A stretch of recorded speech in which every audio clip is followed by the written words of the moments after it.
Hello students, मैं मोहम्मद सरताज और आप सभी का बहुत बहुत वेलकम हमारे चैनल सरताज सर 123 में। तो स्टूडेंट्स, आज से हम जो स्टार्ट करने वाले हैं वो है ब्रिज कोर्स क्लास 9th का मैथमेटिक्स का। चलिए स्टूडेंट्स, तो मैं सबसे पहले आपको बता दूं कि ये सभी क्लास 9th के बच्चों के लिए है, जो कि आपकी मैथमेटिक्स की बेसिक तैयारी के लिए बहुत इंपॉर्टेंट है। और ये यदि एमपी बोर्ड के स्टूडेंट की यदि हम बात करें तो ये उनके सिलेबस में भी है, और अदर बोर्ड के यदि हम बच्चों की बात करें तो उनके लिए भी ये बड़ा इंपॉर्टेंट है, क्योंकि यदि जो क्लास 9th में जो स्टूडेंट्स अभी इंटर कर रहे हैं तो उनके लिए ये बहुत जरूरी इसलिए भी है क्योंकि ये आपकी मैथमेटिक्स की बुनियाद को तैयार करता है, बेस को तैयार करता है। यदि आपका बेस अच्छा होगा तो आपको मैथ्स करने में बहुत मजा आएगा। तो सिलेबस के मैथ्स से पहले मैं सभी बच्चों से यही रिक्वेस्ट करूंगा कि सिलेबस जो मैथमेटिक्स क्लास 9 का सिलेबस जब आप स्टार्ट करें तो उससे पहले आप ये ब्रिज कोर्स सिलेबस में हो या ना हो आप जरूर पढ़ें, अदर बोर्ड के स्टूडेंट और एमपी बोर्ड के स्टूडेंट के लिए तो ये बहुत इंपॉर्टेंट है क्योंकि ये उनके सिलेबस में भी है। तो चलिए स्टूडेंट्स, ब्रिज कोर्स है क्या, इसमें क्या क्या चीजों के बारे में बताया गया है, आइए डिस्कशन करते हैं।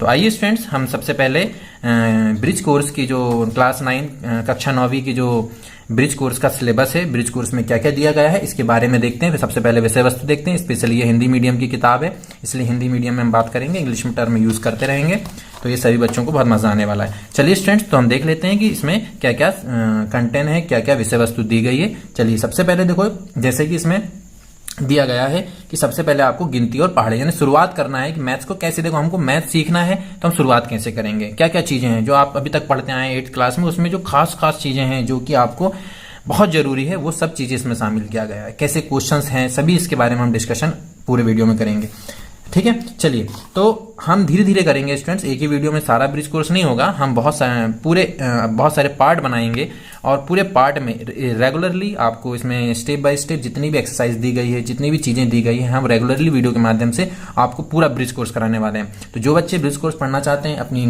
मैथमेटिक्स की बेस को बहुत अच्छा तैयार करना चाहते हैं, तो ये हमारे चैनल के साथ जुड़े और मैथमेटिक्स को बहुत आनंद के साथ, बहुत मजे के साथ तैयार करें। चलिए स्टूडेंट्स, तो हम पहले बात कर लेते हैं।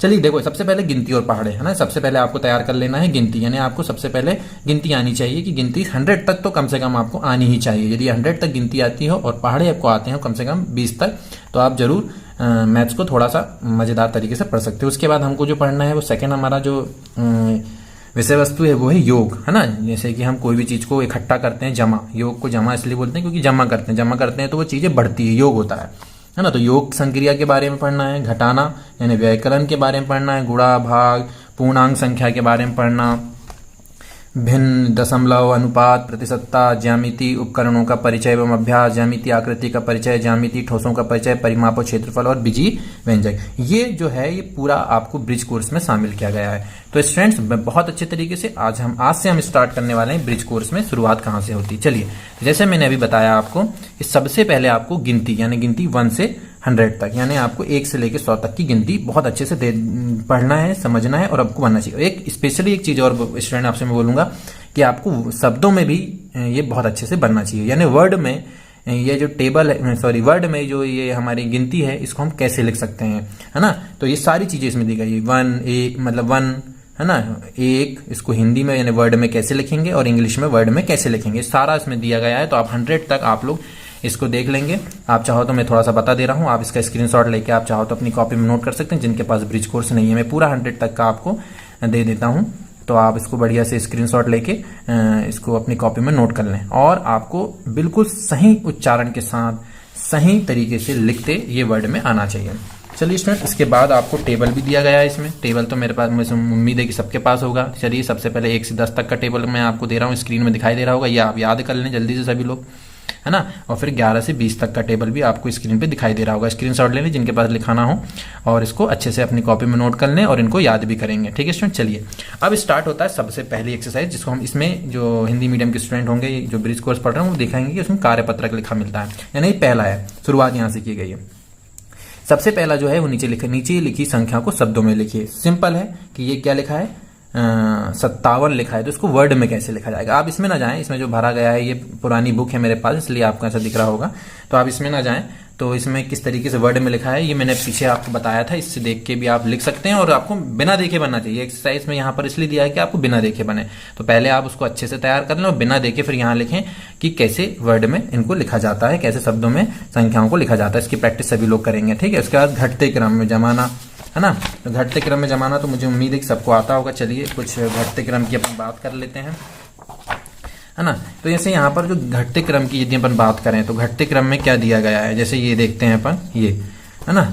तो ये पहला जो दिया है, सबसे पहले घटते क्रम में आपको इसको जमाना है। कैसे जमाएंगे घटते क्रम में, आपको ये देखना है कि इसमें सबसे छोटी संख्या क्या है, फिर उससे बड़ी, सॉरी घटते क्रम का मतलब होता है सबसे बड़ी संख्या क्या है, फिर उससे छोटी, फिर उससे छोटी, फिर उससे छोटी, इस तरीके से हमको जमाना है। उसको कहते हैं घटते क्रम में जमाना, ठीक है। तो यहाँ पर सबसे बड़ी संख्या क्या दिखाई दे रही है स्टूडेंट, जिसका दाही का अंक, क्योंकि यहाँ 2 अंकों वाली संख्या है तो हमको ये देखना है कि दाही का अंक जिसका सबसे बड़ा हो वो बड़ी संख्या के अंतर्गत आएगा, यानी वो बड़ी संख्या होगी। तो सबसे पहले देखिए इसमें दाही का अंक सबसे बड़ा कहां दिखाई दे रहा है, तो हम देख रहे हैं कि 97 जो लिखा है, 97 जो लिखा है उसमें दाही का अंक सबसे बड़ा है।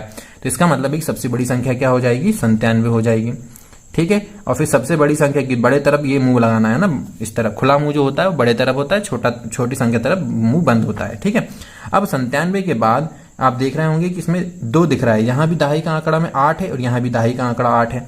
तो अब भाई संख्या बड़ी कौन सी होगी, फिर इकाई के अंक में जाएंगे। जब दाही का अंक हमने देख लिए, उसके बाद यदि दाही के अंक एक जैसे दिखाई दे रहा है, फिर आपको इकाई के अंक को पहचानना है कि इकाई में अंक बड़ा कहां दिखाई दे रहा है। तो हम देख रहे हैं कि यहाँ इकाई के अंक क्या है, 9 है, और यहाँ इकाई का अंक क्या है, 7। तो इसका मतलब है कि 89 क्या होगा, इससे बड़ा होगा, लेकिन 97 से छोटा है, तो यहाँ पर 89 आ जाएगा। फिर इससे छोटा क्या होगा, इससे छोटा क्या होगा, वही 87 यानी 87 होगा। इसके बाद क्या हो रहा है, 79 और 69, तो सीधी सी बात है दाई का आंकड़ा यहाँ बड़ा है, तो इसके बाद क्या आ जाएगा 79, और फिर इसके बाद क्या दिखाई देगा 69। तो ये हमको घटते क्रम में जमाते आप बनना चाहिए सभी लोगों को। तो सभी लोग इसको बहुत अच्छे से घटते क्रम में जमाएंगे, है ना। इस तरीके से आपको जमा लेना है। अब इसके बाद अगला जो है वो देख लेते हैं अपन। अब इसमें दिख रहा है 3 डिजिट वाले, यानी इसमें है इकाई, दाही, सैकड़ा। सबको पता है इसे 3 डिजिट लिखे हैं, मान ली 294 लिखा है, तो आपको पता होना चाहिए कि ये इसको जो बोलते हैं, इसको बोलते हैं हम इकाई का अंक बोलते हैं इसको, है ना स्टूडेंट। और इसको दूसरे वाला जो अंक होता है इससे इसको बोलते हैं दाही, और तीसरा वाला जो होता है इसको बोलते हैं सैकड़ा, है ना। यानी सैकड़ा का मतलब 100 से होता है, ठीक है। तो अब अपन को यहाँ 3 डिजिट मतलब 3 अंकों वाली संख्याएं दिखाई दे रही है। अब इसको बढ़ते क्रम में जमाना, तो फिर वही कहानी मैंने कहा कि अब वही है, अभी दाही दिख रहे थे क्योंकि 2 था, अब अपन को सबसे इधर क्या दिख रहा है, सैकड़ा। इसका मतलब है कि हमको सैकड़ा का देखना है सबसे बड़ा। सब में देखो सैकड़ा का अंक सेम दिख रहा है, 2 2 2 2। तो अब सैकड़ा का अंक तो सेम है, इसमें सैकड़ा के अंक से पहचान तो हो नहीं पा रही है। इसके बाद जब वो सेम अंक दिखाई दे तो उसके बाद अपन को दाही का अंक देखना है कि कहां पर बड़ा दिखाई दे रहा है। तो दाही का अंक सबसे बड़ा कहां दिखाई देता है, देखते हैं यहाँ पर 6 है, यहाँ पर 6 है, यहाँ भी 6 है, यहाँ 3 है और यहाँ 9 है। तो दाही का अंक सबसे बड़ा कौन सा हुआ, ये हुआ। इसका मतलब है कि सबसे बड़ी संख्या क्या हो जाएगी, 294 हो जाएगी। अब इसके बाद दाही का अंक कहां बड़ा दिखाई दे रहा है, 6 6 6 3। तो इसका मतलब ये सेम दिख रही है 6 6 6 वाला, तो ये दाही के अंक बड़े हैं, 3 तो छोटा है। तो इसका मतलब है कि अब इसमें इन तीनों में से अपन को पहचान करना है। अब जब ये भी सेम दिख रहा है तो इसके बाद अपन को बड़ी संख्या इकाई में देखना है। तो इकाई में सबसे बड़ी संख्या कहां दिखाई दे रही है, ये दिख रही है 7 5 3। तो इसका मतलब है कि 267 पहले आ जाएगा क्योंकि इसमें इकाई का अंक इससे जा बड़ा है, फिर 5 3 से बड़ा है, इसका मतलब इसके बाद आ जाएगा 265, और फिर क्या आ जाएगा इसके बाद 263, और फिर लास्ट में हम जाके क्या लिख देंगे 235। इस तरीके से हम घटते क्रम में इसको जमा देते हैं। चलिए स्टूडेंट्स, अब अगला जो दिखाई दे रहा है उसमें हमको कितने अंक दिखाई दे रहे हैं स्टूडेंट्स, 4 अंकों वाली संख्या दिख रही है। फिर वही कहानी है। तो अब यदि आपको इकाई दाही सैकड़ा हजार समझ में नहीं आ रहा तो आपको याद रखना है कि हम इस तरफ से देखेंगे। जैसे मान लीजिए लिखा है 4 3 2 5, तो अपन को इधर से देखना स्टार्ट करना है। पहले इधर से चेक करेंगे, बड़ा यदि दिख रहा है तो उसको लिख देंगे, सेम आ गया। फिर उसके बाद अपन को सैकड़ों को देखना है। यदि ये सेम दिखाई दे रहा है यदि किसी संख्या में से, मान लीजिए 4 4 3 2 5 हो गया और 4 3 6 4 हो गया, तो अपन को पहले ये वाला देखना है। देखो सेम सेम दिख रहा है, इसका मतलब पहचान नहीं कर पा रहे। फिर दूसरा भी अगला सैकड़ा वाला भी सेम सेम दिख रहा है। अगला वाला यहाँ पर क्या दिख रहा है 2 और यहाँ क्या दिख रहा है 6, तो ये संख्या बड़ी हो गई, है ना, और ये संख्या उससे छोटी हो गई। ये इस तरीके से पहचान करना है स्टूडेंट्स अपन को। और फिर पढ़ते भी धीरे धीरे आ जाएगा प्रैक्टिस में कि ये संख्या है क्या, इकाई दाही सैकड़ा हजार, कोशिश इसकी भी करना है अपन को, है ना। चलिए, ये सब आपने बचपन में भी पढ़े होंगे, छोटी छोटी क्लासेस में पढ़ के आए, इसलिए ज़्यादा डिटेल इसमें नहीं बताया जाता है। चलिए, तो अब इसमें देख लेते हैं अपन 4 अंकों वाली में। तो यहाँ दिख रहा है कि 4 4 4 तो सब में दिख रहा है, 3 3 3 3 3 भी सब में दिख रहा है, यानी 4 3। देखो यहाँ भी 4 3 4 3 4 3 4 3 4 3 कॉमन है। इसका मतलब है कि अब दाही के अंक से अपन पहचान करना स्टार्ट करते हैं। दाही का अंक क्या दिख रहे हैं 2 3 2 3 2, तो मतलब 3 बड़ा होगा, है ना। तो 3 में देख लेते हैं, यहाँ 3 2 है और यहाँ 3 6, तो बड़ा क्या होगा 3 6 बड़ा होगा, इसलिए सबसे बड़ी संख्या हो जाएगी 4 3 3 6। फिर हो जाएगा 4 3 3 2। अब इसके बाद अपन को 2 वाले देख लेना है। तो 2 5 लिखा है यहाँ पे, यहाँ 2 6 लिखा है, यहाँ 2 8 लिखा है, तो बड़ा क्या हो जाएगा 4 3 2 8 बड़ा होगा। फिर 4 3 2 6 बड़ा होगा उससे, फिर उसके बाद सबसे छोटा हो जाएगा 4 3 2 5। तो इस तरीके से ये हमने घटते क्रम में जमा दिया। आप चाहो तो इसको पढ़ भी सकते हैं। ये क्या लिखा है 4336, 4332, यानी सबसे बड़ी संख्या, फिर उससे छोटी, फिर उससे छोटी, फिर उससे छोटी, फिर सबसे छोटी। इस तरीके से हम इसको घटते क्रम में जमा देते हैं। अब इसके बाद तीसरी जो एक्सरसाइज दी गई है वो दी गई है हमको रिक्त स्थान की पूर्ति। चलिए स्टूडेंट, तो उसको भी देख लेते हैं। रिक्त स्थान की पूर्ति में क्या है, सबसे पहला जो सवाल दिया है वो दिया है 15 × 7 यानी 15 × 7। तो गुणा करना है। गुणा करना सीधी सी बात है, गुणा करना सबको आता है। यदि आपको ऐसा समझ में नहीं आ रहा तो फिलहाल अभी आप इसके ऐसा प्रैक्टिस करें कि गुणित 7। ये बचपन में अपन छोटी छोटी क्लासेस पढ़ते आ रहे हैं, कोशिश करें, धीरे धीरे स्टार्ट करेंगे अपन, फिर इसमें भी करना सीख जाएंगे। तो आपको पता है कि सबसे पहले जब हम गुणा करते हैं तो अपन इकाई के अंक में पहले करते हैं। तो सतापना क्या हो गया 35 का 5, जब है ना, और हासिल का क्या जाएगा 3। अब हो गया 7 1 कम 7 और 3 10। अब देखो स्टूडेंट, इससे थोड़ी सी कोशिश करो यहां पर करने की कि अपन जब भी गुणा करें तो इसका इकाई का अंक ये दिख रहा है और दहाई का। तो सतापना क्या हो गया 35 का 5, हासिलाई क्या हो गया 3, और 7 1 कम 7 और 3 10। ये हो गया गुणा। ठीक है, तो ये पहला का आंसर हो जाएगा 105। फिर उसके बाद दूसरा जो दिख रहा है वो दिख रहा है 12 × 5 यानी 12 × 5। तो 5 का पढ़ दीजिए, 5 1 कम 5 दूनी 10 का 0, हासिलाई 1, 5 1 कम 5 और 1 6। ये हो गया गुणा। फिर उसके बाद दिखा है 13 × 9 लिखा है तीसरे सवाल में। ठीक है, तो 13 × 9 कर लीजिए, 9 तिया 27 का 7, हासिल का 2, 9 1 कम 9 और 2 11, है ना। फिर उसके बाद क्या दिखा है 9 × 7 लिखा है। तो यहाँ सीधे पढ़ दो, 9 का पढ़ा 7 बार पढ़ लो या 7 का पढ़ा 9 बार पढ़ लो। 9 7 63, तो ये गुणा हो गया, है ना। और ये हो गया उसके बाद 11 × 8। तो छोटी संख्या का गुणा करते हैं अपन, है ना। 8 1 कम 8, फिर 8 1 कम 8 या 11 8 88, बात एक ही है। तो इस तरीके से इसलिए हमने कहा स्टूडेंट्स कि आपको पहाड़े आना बहुत जरूरी है, क्योंकि पहाड़े आएंगे तभी आप गुणा कर पाएंगे। और गुणा करना बड़ा आसान है, कोशिश करें, प्रैक्टिस करेंगे तो आ जाएगा। यदि फिर भी आपको कहीं लग रहा है और कुछ बताने के लिए, तो हम आपको बताने के लिए बिल्कुल तैयार हैं। तो स्टूडेंट्स, आज पहली एक्सरसाइज थी, ज्यादा बड़ा वीडियो नहीं करते हैं, इसलिए आज पहली एक्सरसाइज इतना ही करेंगे। अगले वीडियो में हम थोड़ा सा योग के बारे में बात करेंगे, अगला इसके आगे की हम सॉल्व कराएंगे। तो ये पहला कार्यपत्र यहाँ पर समाप्त होता है।